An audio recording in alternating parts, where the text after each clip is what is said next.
So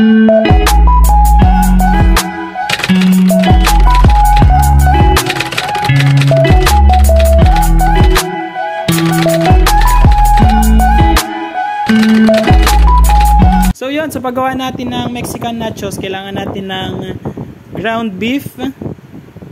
So meron tayong bell pepper, kamatis, cucumber, then white onion. Syempre, ang ating tomato paste or tomato sauce. And the last one is yung ating nachos chips. So yan.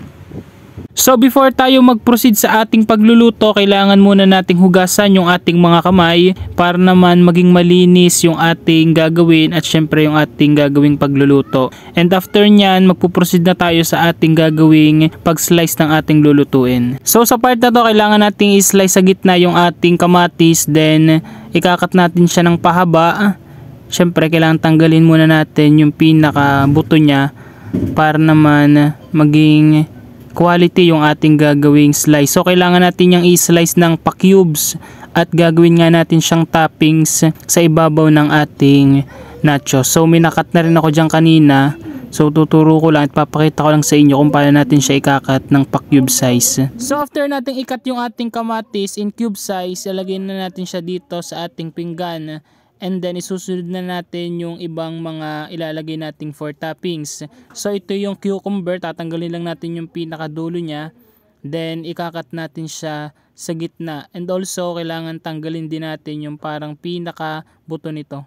So habang tinatanggal natin yung pinakabuto niya, kailangan natin yan i-slice ng pahaba ulit. Then ikakat lang ulit natin siya in cube size after nating magtanggal ng buto. So ganun lang, paulit-ulit lang yung gagawin natin dyan para maging same design nung kamatis. At syempre ilalagay natin ito for toppings sa ating nachos na ginawa. So tulad nung ginawa natin dun sa tomato and sa cucumber, ganun din yung gagawin natin sa white onion. So tinanggalan muna natin ng balat, kinat natin dun sa gitna, and also pahaba natin siya ikakat. And gagawin natin siya ng cube size din, para naman toppings din for ating nachos. So ganun lang ang process niya, paulit-ulit lang.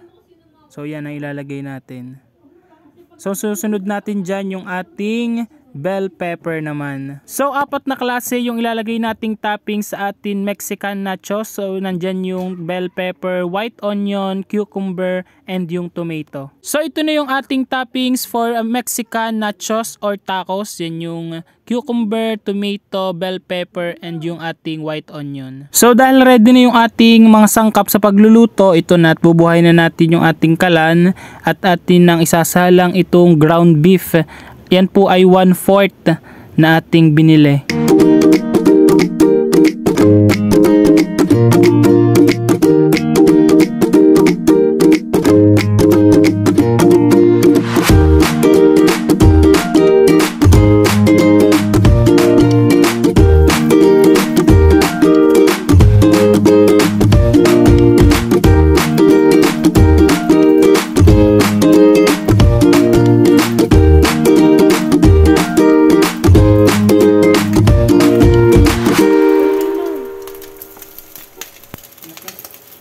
So sa part na to, kailangan nating maggisa ng kaunting sibuyas para ihahalo natin dito sa ating ground beef. So after nun, ay lalagyan na natin itong ating tomato sauce.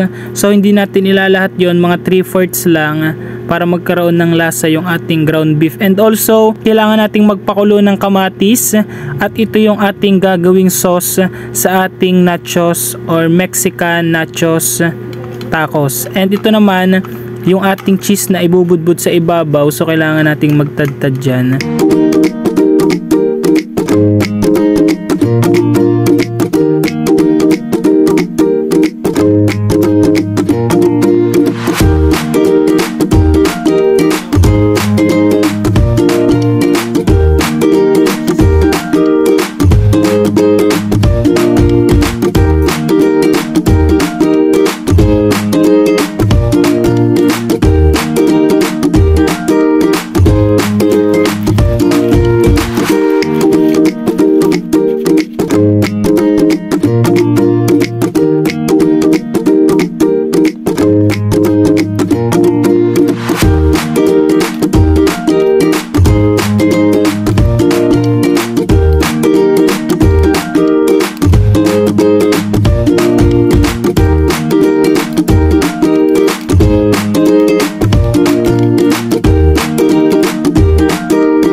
here's the final look ng ating ginawang Mexican tacos or nachos.